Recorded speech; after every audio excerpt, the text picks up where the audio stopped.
Tudo bem, meninas? A graça e a paz do Senhor esteja sobre vocês. Estou feliz demais de ter chegado, gente. Aleluia! Glória a Deus. A gente saiu de casa às 15 para as 10 da manhã e chegamos agora. Aleluia. Não era para a gente chegar às 2 da manhã. Choveu muito em São Paulo, os aviões pararam de rodar. Aí mandaram a gente para Recife, de Recife para cá, mas glória a Deus, chegamos. Vocês oraram, né? Nós estamos muito gratos de estar aqui. O João pode continuar aqui, gente, porque eu fiquei sabendo que os homens não estão sendo permitidos entrar aqui, não. Mas o João, olha, ele já está vacinado, gente. Ele é o homem que jamais participou de congresso de mulher nesse Brasil. Vocês deixam ele aí? Beleza, meu bem.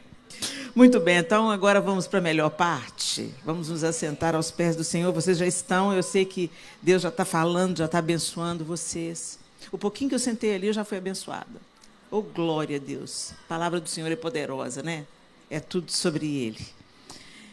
E sem mais delongas, eu queria que você abrisse a sua Bíblia em Efésios, capítulo 5, a partir do verso 15. A carta de Paulo aos Efésios, capítulo 5, a partir do verso 15. E eu vou ler na versão NVI, eu estou com a NVI aqui. E o texto diz assim: tenham cuidado com a maneira como vocês vivem, que não seja como insensatos, mas como sábios, aproveitando ao máximo cada oportunidade, porque os dias são maus. Portanto, não sejam insensatos, mas procurem compreender qual é a vontade do Senhor. Vamos até aí. Senhor, essa é a tua palavra bendita, eficaz, inerrante.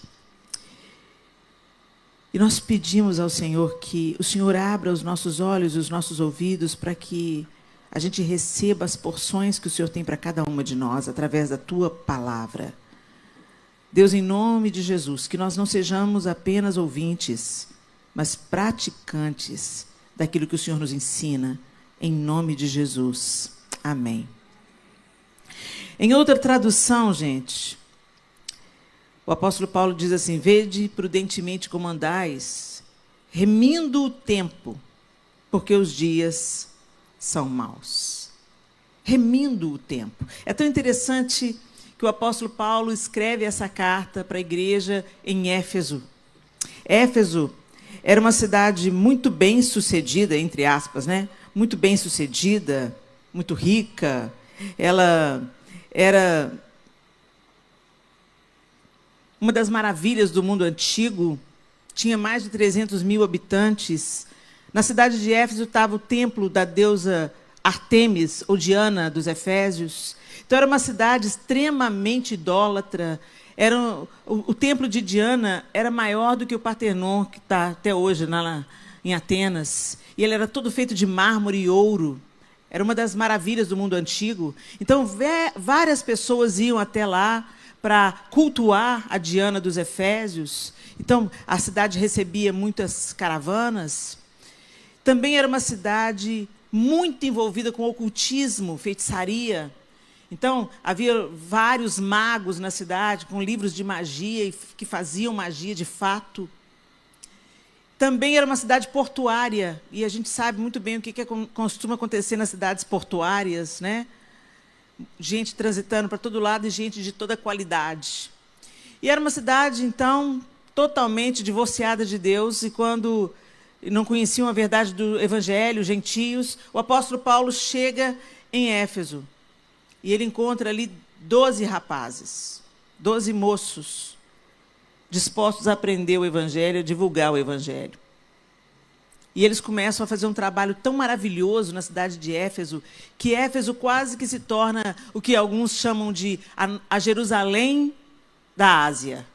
Porque, a partir da fundação da igreja em Éfeso, as outras igrejas que você conhece lá no Apocalipse, né? Esmirna, Pérgamo, Laodiceia, as outras igrejas foram sendo fundadas na Ásia a partir de Éfeso. Mas o trabalho não foi fácil, o trabalho foi árduo, mas poderoso, porque ali tinha um grupo de homens dispostos a anunciar as verdades do Senhor.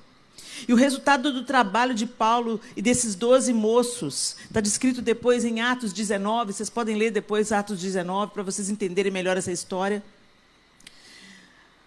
é que, no final, as pessoas começaram a se converter. E isso começou a comprometer o comércio das imagens de Diana, lá em Éfeso. Então, os comerciantes não ficaram nada felizes com o apóstolo Paulo e começaram a divulgar que ele estava pregando contra Diana, contra Artemis dos Efésios. Isso deu uma confusão lá. Mas não só isso, não apenas estava acontecendo conversão em massa de muitos gentios crendo em Jesus Cristo, crendo no Evangelho de Jesus Cristo, acreditando na ressurreição do Senhor. Mas também os feiticeiros vinham em praça pública, confessavam seus pecados e queimavam os livros de feitiçaria, que eram muito caros.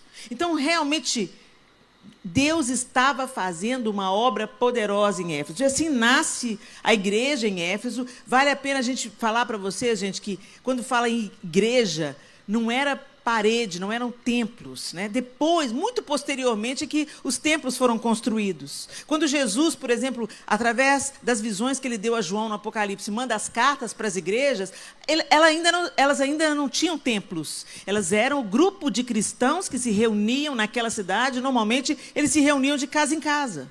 Então, não tinha um templo, mas tinha igreja. As pessoas estavam lá, né? E o apóstolo Paulo escreve a carta a tantas igrejas que ele fundou. E essas cartas estão chegando a nós até hoje.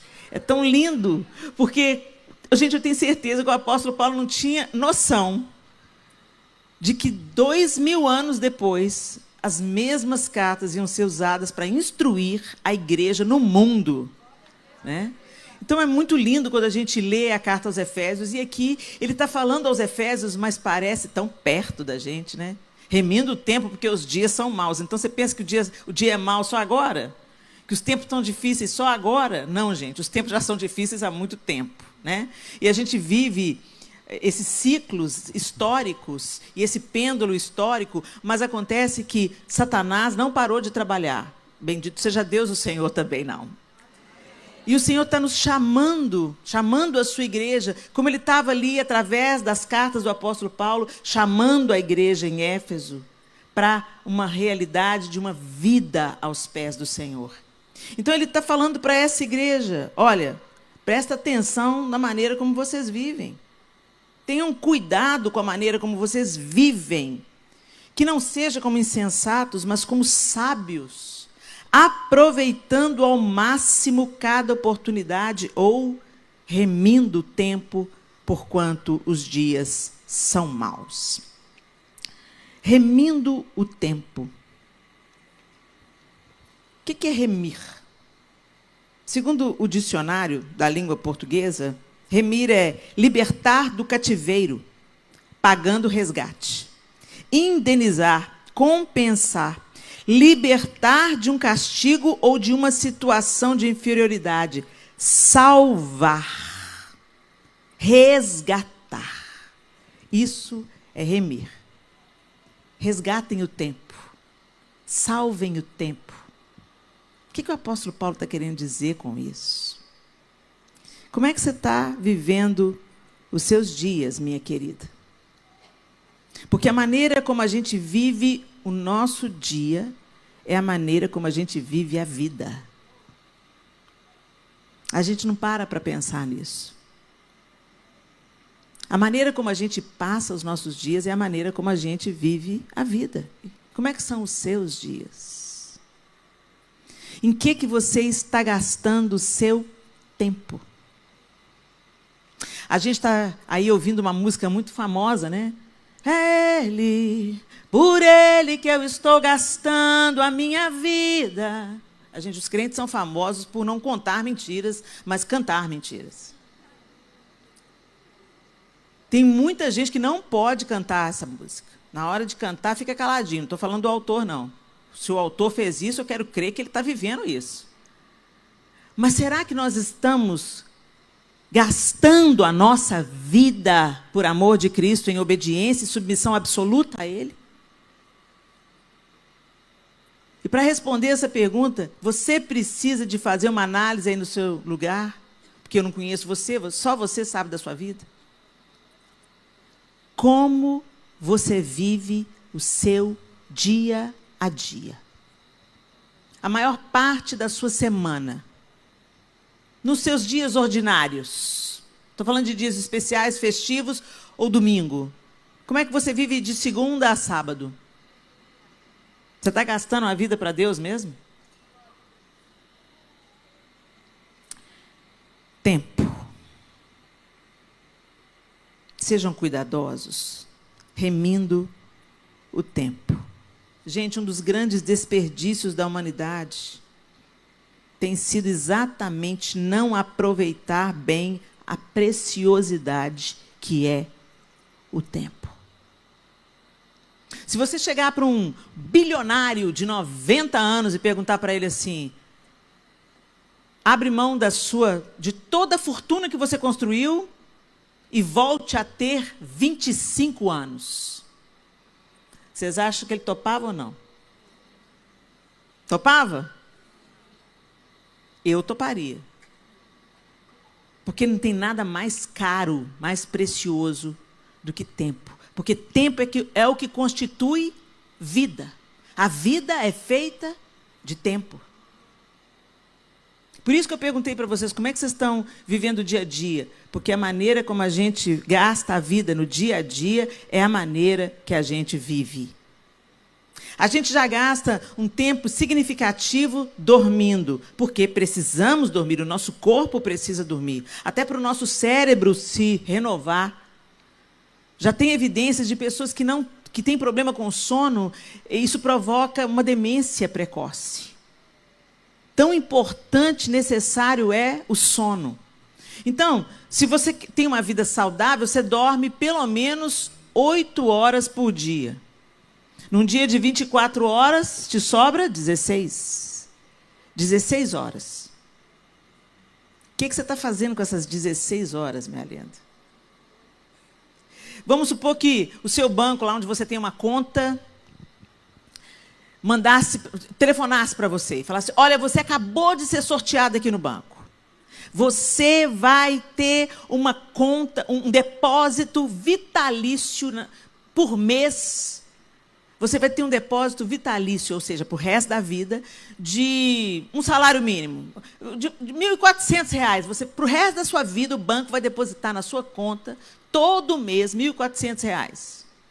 Aí, quando você chega lá no banco para tomar posse daquilo que você ganhou, aí o pessoal do banco te alerta quanto a uma questão. Ele fala assim, olha, você vai ganhar, você ganhou o prêmio, você foi contemplado com esse prêmio para o resto da sua vida, só que para você desfrutar desse tempo, tem algumas regras. Desfrutar desse dinheiro tem algumas regras.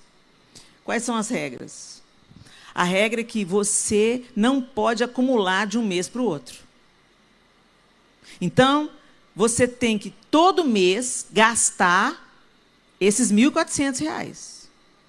Se você não gastar, não vai ficar para o próximo mês, não vai acumular. Volta para o banco. O que você ia fazer se isso acontecesse com você? Nos primeiros meses, gente, você pode até gastar. Né? Ah, já que eu vou ter isso para o resto da minha vida. Comprar um tanto de quinquilharia não é problema para nós, né, gente? A gente inventa e acredita que precisa de comprar uma coisa que definitivamente a gente não precisa. Mas o que você vai querer fazer? Se você é uma mulher inteligente, sensata, você não vai querer apenas desperdiçar o seu dinheiro com quinquilharia. Você vai usar isso para construir um patrimônio, para garantir os estudos dos seus filhos. Sei lá, você vai traçar uma estratégia para que esse recurso seja usado de uma maneira para o bem, produtiva. Não é isso? Pois é, gente. Nós recebemos de graça e vitalício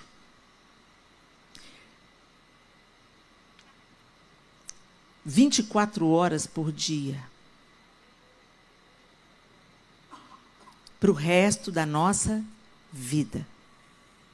Só que O dia que você perde hoje, que você perde hoje, não fica acumulado para amanhã.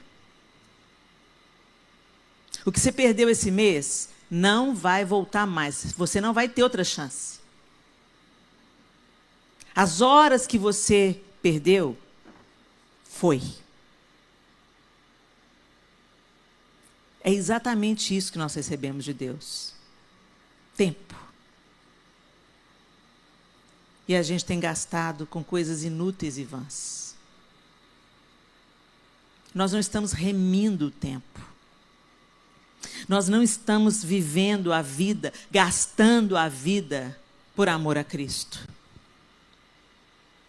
E quando eu falo por amor a Cristo, gente, às vezes você pode ser tentado a pensar, poxa, mas eu vou ficar a minha vida inteira, todos os meus dias na igreja, fazendo missões. Não, gente, quando você cuida bem do seu crescimento espiritual, você está fazendo a vontade de Deus. Quando você investe tempo com a sua família, com aquilo que realmente é importante e não urgente, você está fazendo a vontade de Deus. O problema é que nós estamos substituindo o urgente, pegando o urgente e abandonando o importante. E é exatamente isso que a Fabíola estava falando aqui. Tem coisas que ninguém vai poder fazer por você, mas nem você está fazendo. Porque está priorizando outras coisas. Ou simplesmente deixando o seu tempo ser saqueado, roubado de você. O que eu mais escuto, eu tenho incentivado muitas mulheres a estudarem teologia. Eu tenho incentivado mulheres a estudarem a Bíblia. Não apenas ler a Bíblia de uma forma devocional, embora essa leitura devocional também tenha um valor muito especial, mas buscando estudar a Bíblia, entender o contexto, entender o que o autor do texto realmente está querendo nos falar. E não apenas conformar a Bíblia para aquilo que a gente está querendo ouvir naquele dia. Deus pode fazer isso? Pode nos falar através da leitura devocional? Claro que pode. Mas eu percebo que não há um interesse nas mulheres de estudarem a Bíblia. Numa sala de aula, de um seminário, por exemplo, de um curso teológico, a cada 10 homens estudando a Bíblia, tem 3 mulheres. E por que nós precisamos de saber as Escrituras? Porque nós estamos educando a próxima geração. E muitas vezes nós falhamos, não conhecendo as Escrituras, para passar isso para os nossos filhos. E eu sei do que eu estou falando, eu já criei 4. A minha caçula está com 22 anos. Agora é orar para a semente germinar e florescer. E dar o meu exemplo, continuar dando o meu exemplo e orando por eles. Mas o meu tempo de semeadura foi. Agora é pedir, Deus, protege a semente, faz florescer e multiplicar no tempo do Senhor. Mas como eu queria ter a cabeça que eu tenho hoje, quando eu tinha 20 anos. Então eu quero te dizer, você que ainda não tem 50, pense bem como você vive os seus dias. Ah, Helena, e a gente que tem mais de 50? Você tem que pensar mais ainda. Porque o nosso tempo está acabando. Gente, eu tenho pensado muito nisso. Eu tenho 56 anos. E eu comecei a pensar, agora mais do que nunca, eu tenho sentido a noção da nossa finitude. E recentemente a gente estava assistindo um seriado em família, né? Eu, o João e a Sofia. De vez em quando a gente escolhe alguma coisa para a gente fazer juntos. E dessa vez, a coisa que a gente escolheu para fazer juntos foi assistir uma série que a minha filha sugeriu, que é o This Is Us. E o This Is Us é um retrato de uma família. Com todos os seus conflitos, com todos os seus problemas, com toda a sua realidade. Tem coisas ótimas na série, tem coisas péssimas na série. Mas o fato é que faz a gente pensar na nossa própria realidade. E aí, eu já estava assim, gente, eu já estava vindo num processo de pensar na finitude, de pensar na morte, de pensar que legado eu estou deixando. Como que eu vou gastar os meus próximos 20 anos, se eu os tiver? Porque eu já vivi mais da metade da minha vida. Então, não tenho mais tempo a perder. Eu tenho que pensar muito bem o que eu estou fazendo com a vida que Deus me deu para viver, daqui por diante. Eu não posso mais desperdiçar tempo. Eu preciso de viver o propósito que Deus tem para mim. E eu já estava assim, nesse pensamento, refletindo sobre isso. A gente olha para trás, quando a gente faz 50, a gente olha para trás, igual um platô, a gente está subindo a montanha, o pessoal está descendo montanha abaixo. Eu não estou descendo montanha abaixo, não, querido. Estou ladeira abaixo, eu estou subindo a montanha, porque o meu objetivo está no alto. Então, eu estou subindo a montanha, estou fazendo uma escalada. E aí, chega nos 50 anos, é tipo um platô, né? Aquele platô assim, você dá uma descansada, olha para trás, vê o que você já viveu, vê o que você já subiu, olhar para frente, ver quanto falta e escolher bem os seus passos para não retroceder e chegar até o seu objetivo final. Mas depois dos 55, aperta mais um pouquinho. Eu estou imaginando que os 60, agora eu já estou mais perto dos 60 do que dos 50. A gente tem a crise dos 30, se você não chegou lá ainda, você vai ter. Né? A crise dos 30 consiste em quê? Você chega nos 30 e pensa assim, se você casou, aleluia, casei. Se você não casou, começa a entrar em crise. Nossa, já fiz 30. Você começa a pensar, o que eu construí? O que eu construí nesses 30 anos? Né? Agora é a hora a minha carreira deslanchou. Eu estudei, eu formei, agora é a hora da minha carreira ficar sólida, se solidificar. Casei, agora é tempo de eu ter filhos. Próximos anos, próxima década aí é para eu ter meus filhos, né, tal. Quando faz 40, aí você já entende que não é jovenzinha mais. Aí tem outras crises. Mas pensa assim, não, está tudo bem, eu estou criando meus filhos, já estou estabelecida, já estou colhendo os louros daquilo que eu semeei, ou as consequências daquilo que eu plantei. Né? Agora, quando chega nos 50, você fala assim, meu Deus, eu tenho meio século. Uau, tem 50 anos que o coração está batendo no meu peito. Logo depois dos 50, nós fomos na Disney e eu inventei de ir numa montanha-russa, gente. Eu já pulei de paraglider, montanha-russa, tinino, tranquilo. Aí entrei naquela montanha-russa. Quando foi subindo, eu vi que a subida era bem inclinada. Eu disse, epa, de acordo com a subida vai ser a descida, né? Aí, pela primeira vez, meu Deus do céu, eu pensei, o que eu estou fazendo aqui? Aí eu escutei aquela vozinha dentro de mim assim, você não força o motor de um Fusca 68. E é exatamente o que eu sou, gente, um Fusca 68. E aí eu fiquei pensando, meu Deus, Senhor, me perdoa. Na subida eu pensei isso tudo, já orei, Senhor, me perdoa, me perdoa. Eu não pensei nisso, Senhor. Que meu coração está batendo aqui dentro, tem 50 anos. O bichinho, não sei como é que está. O meu colesterol está alto, meu Pai do céu, me perdoa.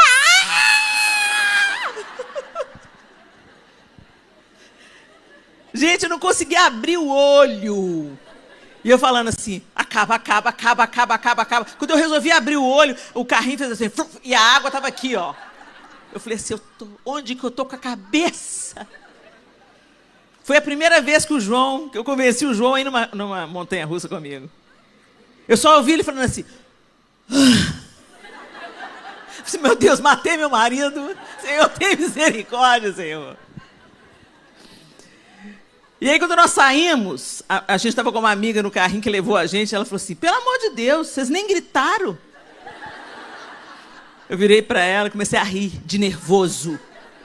Eu ria. O que você está rindo, Helena? De nervoso. O tempo passou. Eu posso estar bem, saudável, mas eu não tenho mais 20 anos. E a adrenalina que derrama pode fazer mal, pode me matar. E a gente nunca pensa isso antes dos 50. Mas para você que não chegou lá, eu vou te dizer, você vai pensar. Eu espero que você pense, que você comece a se cuidar agora. Comece a plantar agora o que você quer colher.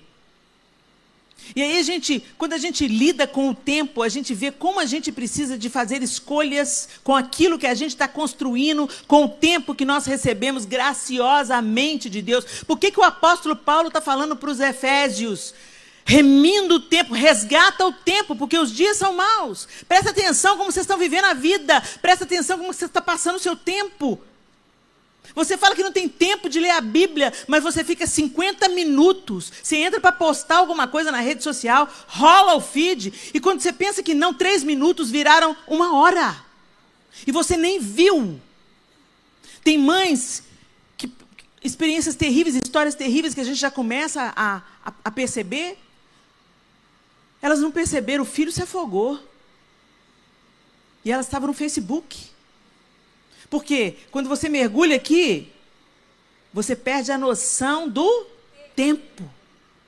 Você pensa que passou 1 minuto. Quando você olha, meu Deus, já perdi meia hora. E literalmente você perdeu meia hora. Porque a rede social, ela vai te contar fofoca, você vai começar a invejar a vida da outra, ou você vai comparar a sua vida com a dela e vai falar assim, nossa, nojenta. Dá um ranço. Se a pessoa posta bênção, você pensa que é bênção, dependendo do dia que você está azeda, você faz santarrona. Não, gente, sério, eu sei que a rede social pode ter muita coisa edificante, mas tem muita coisa melhor para a gente fazer com o nosso tempo. Se tem uma coisa que as redes sociais vão prestar para provar, é que tempo a gente tinha, mas o Senhor não era a nossa prioridade. Porque para tudo que é prioridade, a gente arruma tempo. A gente arruma. Então a gente começa a dar desculpas. Ah, não, eu não vou para a academia porque eu não tenho tempo. Aí quando você faz 70 anos, parece que você tem 90. Incontinência urinária, demência precoce, seus filhos têm que ficar te levando de lá para cá. Está toda atrofiada. Por quê? Porque você ficou na rede social ao invés de ir para a academia. A gente não faz academia para ficar saradona, gostosona, não, gente. A gente faz para a gente aguentar agachar, levantar, andar, ir no aeroporto sem precisar de ir na cadeira de roda. É para isso que a gente faz exercício, para viver bem até o nosso último dia de vida. Mas a gente faz nada. A gente dá desculpa. Ah, não, isso é vaidade. Não faz academia, mas botox está em dia. A escova no cabelo está em dia, a unha está feita, os cílios, todos eles bem instalados. E a vaidade é ir na academia, né, gente? Vaidade é fazer exercício físico, né? A gente sempre dá um pretexto para justificar o nosso desperdício de tempo. Ah, você é crente. Quantas vezes você já leu a Bíblia toda? Ah, não. Toda, assim, de Gênesis, Apocalipse? É. Ah, nunca li. Chega a Levítico ali, Números, eu pulo. Você não vai amar aquilo que você não conhece. E aí, o que a gente fala mais uma vez? Eu não tenho tempo. Ah, Deus me entende, Helena, eu sou muito ocupada. Eu sou mãe de filhos pequenos. Que grande bênção que você é mãe de filhos pequenos. Mas quantas vezes a gente está em casa com filhos pequenos, só presencialmente, só o corpo que está lá, a alma não está. A intencionalidade de criar memórias neles não existe. O preparar uma refeição pensando que você não está nutrindo só o corpinho deles, que você está nutrindo a alma deles, não existe. Porque, na verdade, você está muito ocupada fazendo outras coisas, e apressada com um tanto de outras coisas, enquanto os seus filhos estão crescendo e você nem vê. Talvez você escolheu ter uma carreira. Não tem nada de errado em ter uma carreira. Mas nós estamos realmente substituindo, entregando o importante e pegando o urgente. A palavra importante vem de importar. Ela deriva de importar. E o que é importar? Trazer de fora para dentro. Importante é aquilo que você traz de fora para dentro aquilo que está perto, aquilo que é mais necessário. Aquilo que, se você não fizer, vai deixar um rastro de destruição. E eu achei tão lindo como o Espírito Santo vai regendo a gente, porque foi exatamente isso que eu peguei a Fabíola falando. Eu vim aqui para falar isso, e ela já estava falando. Presta atenção quando Deus fala uma coisa duas vezes. Em verdade te digo. Presta atenção, ele está falando a mesma coisa duas vezes.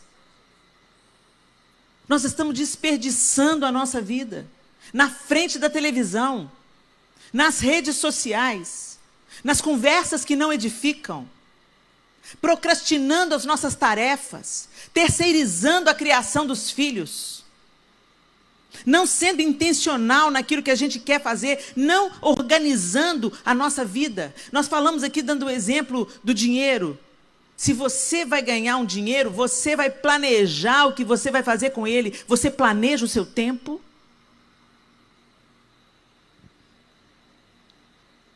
E por que eu estou falando isso, gente? Porque é isso que está batendo aqui, ó.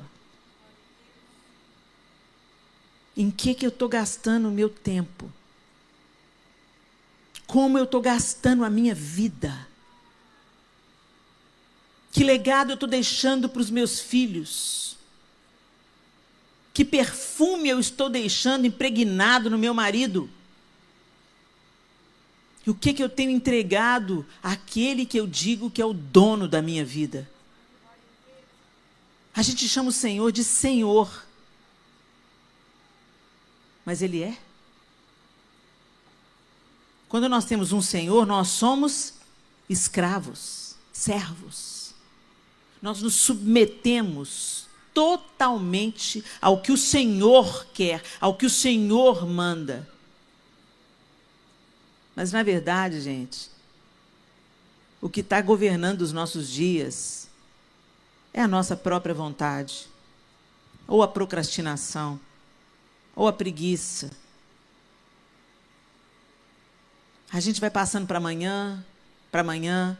Está chegando aí a virada do ano. Todo mundo faz promessas de ano novo. Esse ano eu vou emagrecer, esse ano eu vou me exercitar, esse ano eu vou comer mais saudável, esse ano eu vou passar mais tempo com os meus filhos, estando presente, olhando nos olhos, provocando perguntas, dando respostas, produzindo memórias. O que eu vou fazer para eles hoje? O que eu vou fazer para o Senhor hoje? O que hoje, Senhor, eu posso fazer com o meu tempo que vai te agradar, que vai obedecer aquilo que o Senhor me mandou fazer? Vou mandar mensagem para alguém, vou abençoar alguém, vou orar por alguém, vou pregar o evangelho para alguém. Ah, deixa eu ver o que eu vou fazer. Então, minha querida, eu quero te dizer o seguinte: você recebeu um tesouro inestimável. Tempo. Tem gente no hospital exatamente agora, com uma sentença: seu tempo está acabando. Coisa terrível. Você tem 4 meses de vida. Você tem, no máximo, 3 meses de vida. Às vezes você estava levando a sua vida normal. Você está andando normal, está tudo normal, você não está sentindo nada, você não tem sintoma nenhum. Mas aí vai fazer um exame de rotina e a frase do médico é: tem um tumor em estado avançado, metastático, você não está sentindo nada? Não estou sentindo nada, doutor. Pois é, você tem no máximo 3 meses de vida. Aí a pessoa quer viver em 3 meses o que não viveu a vida inteira. E sabe, gente, esse é o diagnóstico de uma doença, e embora pareça pavoroso para a gente, eu acho gracioso, porque quando você tem um diagnóstico de uma doença, primeiro, você tem a esperança da cura. Segundo, você tem tempo de se despedir. Eu estou falando aqui que eu estou projetando os meus próximos 20 anos, mas a gente não sabe se tem o amanhã. Verdade ou não é? Se hoje você soubesse que hoje é o seu último dia de vida, o que você ia fazer? Você sabia que pode ser?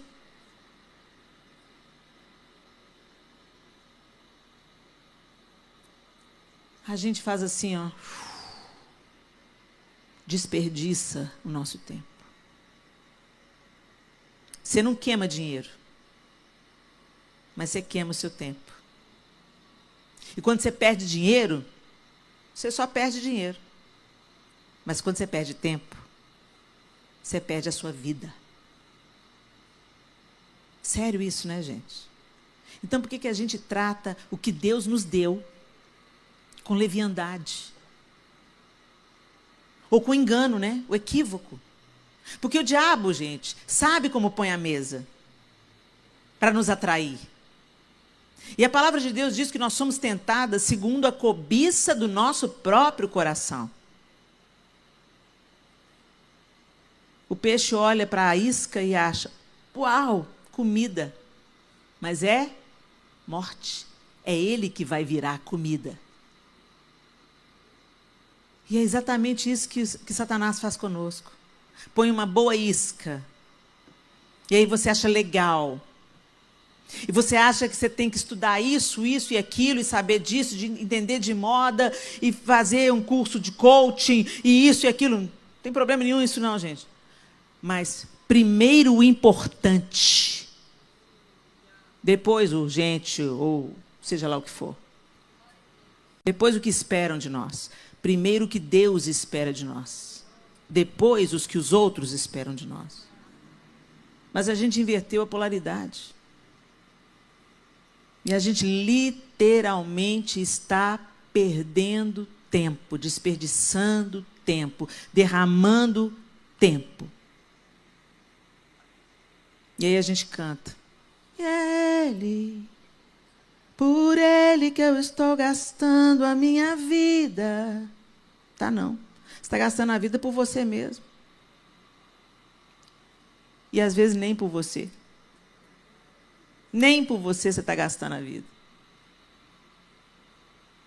Eu queria que você pensasse aí no seu lugar. Quanto tempo você perdeu essa semana?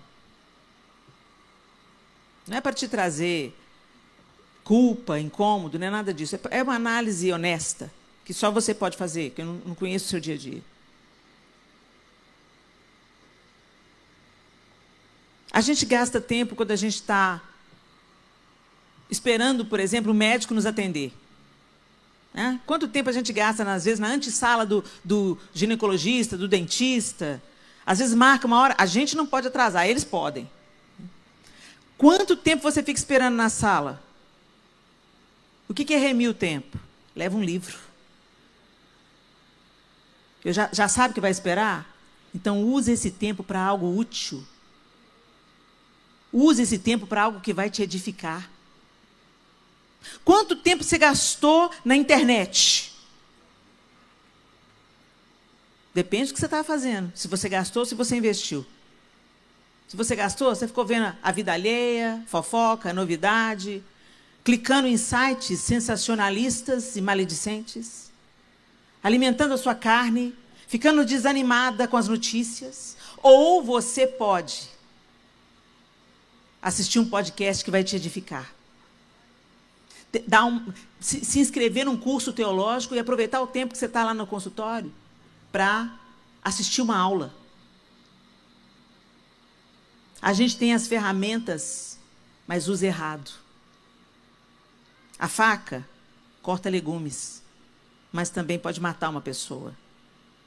O bisturi é usado pelo cirurgião para fazer fissuras e consertar o que está errado. Mas pode cortar uma jugular e matar a pessoa na hora. É como a gente está usando o que Deus nos entregou. E eu vim aqui para te alertar, minha querida. Os dias são maus. E se você não ocupar o seu tempo com aquilo que edifica, com aquilo que é de boa fama, né? O apóstolo Paulo fala, nisso pensai, pensa nas coisas do alto, pensa em coisa que edifica, pensa em coisa boa, mas a gente enche o nosso tempo de porcaria. Gasta o nosso tempo colocando diante dos nossos olhos, dentro dos nossos ouvidos, aquilo que não edifica, aquilo que não constrói, aquilo que te abate, aquilo que te desanima, aquilo que te faz pensar assim, ah, Deus, tem jeito não, o mundo ruim. O mundo é ruim, mas tem muita coisa boa que você pode fazer. O mundo é mau, mas foi Deus que criou e tem um tanto de coisa linda que você pode colocar diante dos seus olhos. O mundo é mau, mas o Criador é bom. E Ele é nosso Pai. E se Ele é o nosso Senhor, é Ele que governa os nossos dias, nós vamos ter uma perspectiva diferente para tudo que a gente vê. Mas por que a gente não tem? Por que você senta para conversar com minha irmã? Ah, vida, ó céus, ó azar, tempo difícil, né? O tempo é difícil mesmo. Mas eu estou me fortalecendo. Eu estou investindo naquilo que dá caldo, naquilo que dá vida, naquilo que promove o nome do Senhor, naquilo que exalta o nome do Senhor, naquilo que tira o desesperado do desespero. É nisso que eu estou investindo a minha vida, derramando a minha vida na vida do outro, cumprindo o que o Senhor mandou eu fazer, derramando a minha vida na vida dos meus filhos, derramando a minha vida na vida do neto, derramando a minha vida na vida do marido, investindo também em mim. Porque, ama você mesmo, ama o outro como você ama você mesmo. Tem a galera que fala assim, eu sou capaz de tudo pelo meu filho. Eu morro pelo meu filho se precisar. Eu falo quando eu troco a vida, eu troco a minha vida pela do meu filho, salva meu filho, resgata meu filho, cura meu filho, o senhor pode me levar. As mães são dispostas a morrer pelo filho, viva pelo filho. Viva por ele, seja saudável por ele. Seja presente de verdade. Abra a mão do celular por ele, olha nos olhos dele. Prepara comida para ele, senta com ele à mesa. Escuta ele de verdade, não só no automático. Tá bom, Aí, o que você falou mesmo? Definitivamente, gente, se nós queremos colher das dádivas que o Senhor tem para nós, se nós queremos ter o nosso olhar transformado pela bondade, pela vontade do Senhor, se a gente quiser realmente experimentar um avivamento no meio do caos, nós vamos precisar de mudar a maneira como a gente lida com o nosso tempo. Nos fortalecendo,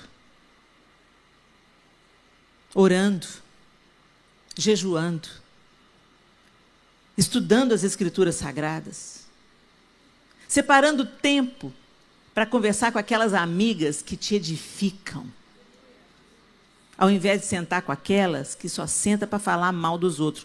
Quem senta com você para falar mal dos outros, fala mal de você para os outros. Não desperdice o seu tempo falando mal das pessoas. Não desperdice seu tempo somando ao coro daqueles que propagam os escândalos. A Bíblia fala que os escândalos iriam acontecer. Mas ai daqueles através dos quais o escândalo é propagado, ai daqueles, aquele que pratica o escândalo e aquele que difunde o escândalo. Ele também é agente do caos. Que você não patrocine isso, minha linda. Que você invista o seu tempo em construir bases sólidas. Que você blinde a sua casa com oração, que você impõe as mãos sobre os seus filhos antes deles saírem para a escola. Que você dobre os seus joelhos pelos seus maridos. Aqueles que creem, para que eles permaneçam firmes, e aqueles que não creem, que eles venham a crer no Senhor Jesus. Nós somos indesculpáveis.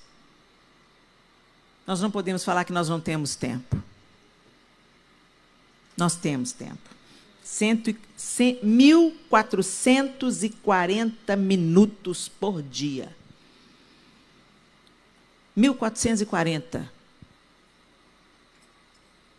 E você fala que não tem tempo para estar a sós com o Senhor? Você só acordou por causa dele.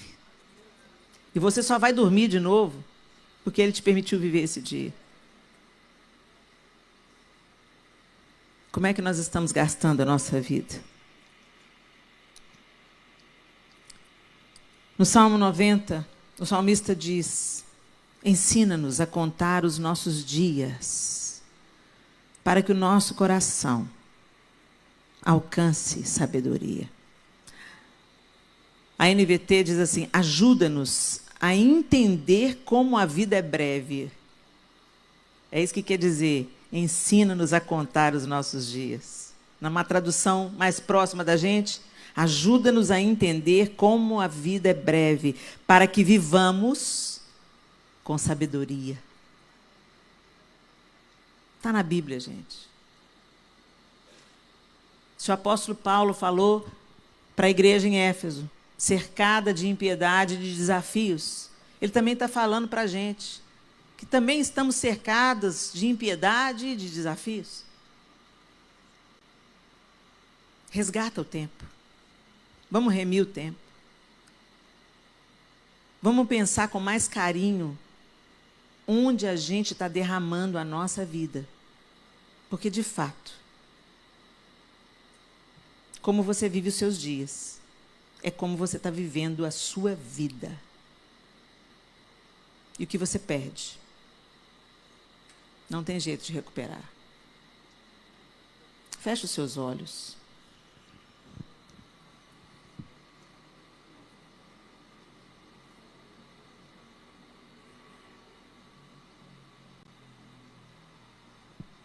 Resgatando o tempo.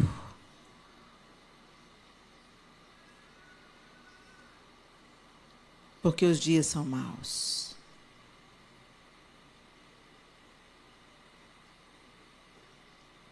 O Senhor não espera de nós que a gente faça tudo. Mas Ele espera de nós que a gente faça o que Ele quer que façamos com aquilo que Ele nos entregou.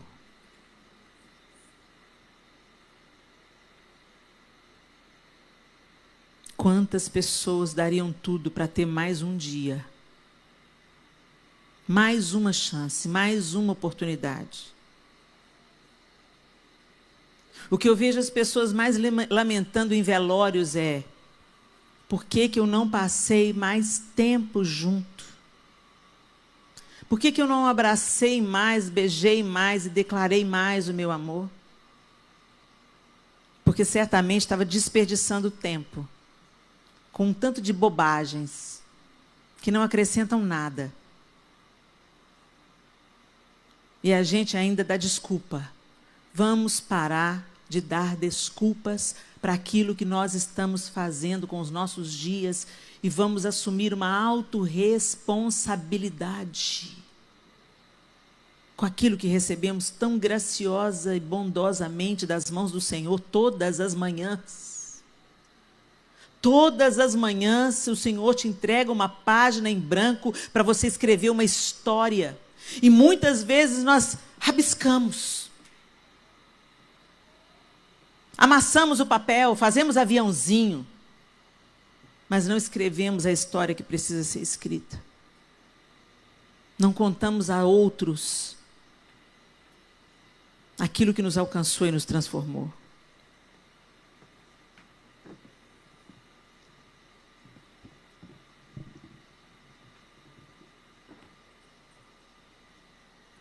Que tempo você está dando para a sua família? Às vezes a gente pensa que vai ter muito tempo. A gente pensa que os filhos vão crescer, vão casar, vão nos dar netos. E que a gente vai ver esses netos, abraçá-los e carregá-los.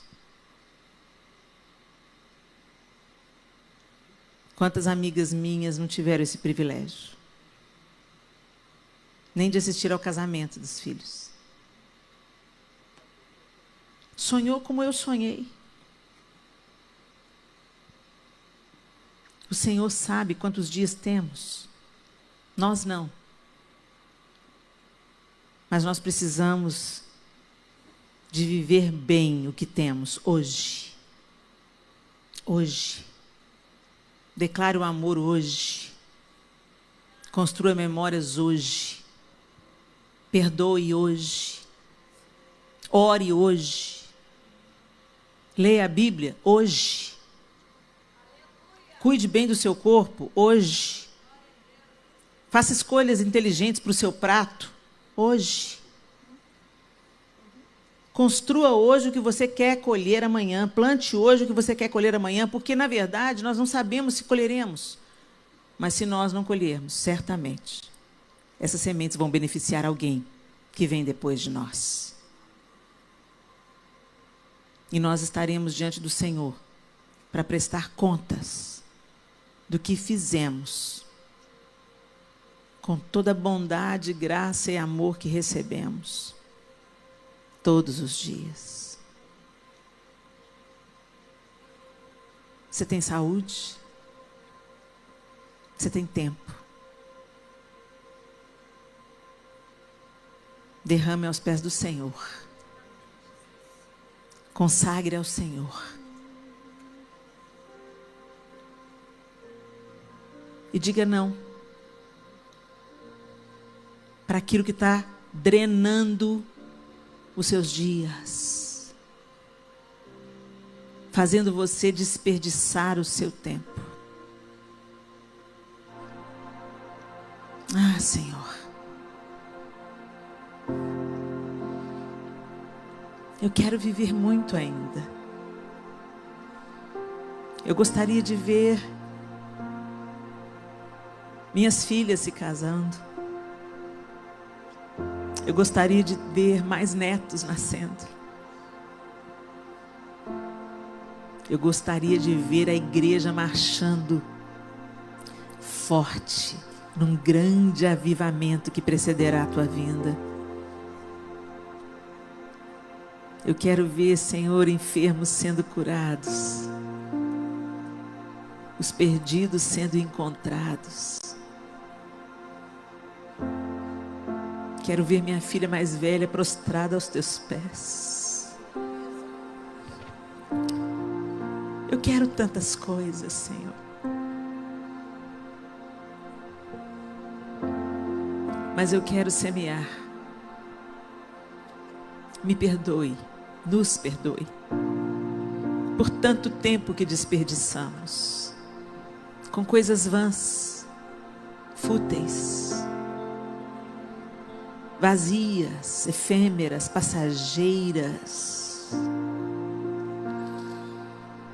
Perdoe, Senhor, por toda energia investida naquilo que não faz a menor diferença. Perdoa, Senhor, pelo dinheiro gasto naquilo que não faz a menor diferença.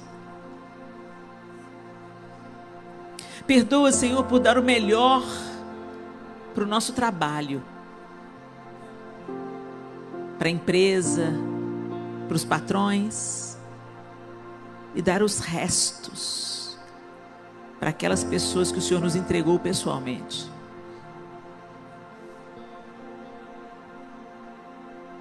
Para o mercado eu sou descartável,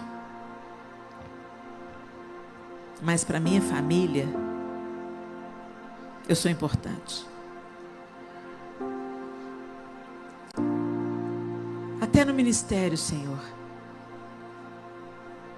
as pessoas podem chorar a minha morte, mas quem vai sentir a minha ausência são aqueles com os quais eu compartilho o dia a dia. Oh Deus, como nós nos iludimos, Senhor, buscando reconhecimento, buscando dinheiro, autorrealização, antes de buscar viver a tua vontade. Que tolice, Senhor. Que o Senhor seja o motivo principal dos nossos afetos, do nosso propósito e do nosso tempo. Em nome de Jesus nós oramos e pedimos que o Senhor, mais uma vez eu te peço, não nos faça apenas ouvintes, mas que eu e as minhas irmãs saiamos daqui nessa noite dispostas a reavaliar como vamos viver os nossos dias daqui por diante. Não queremos desperdiçar nada, Senhor. Queremos viver plenamente tudo que o Senhor quer que a gente viva, com alegria, intencionalidade, consciência e organização. Nos ajuda, Senhor, a planejar.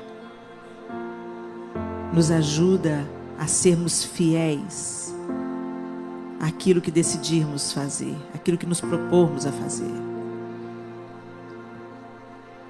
E faz com o nosso tempo tudo que o Senhor quer fazer. Que a gente não te impeça, mas que a gente te escute e te obedeça. Em nome de Jesus Cristo. Amém e amém.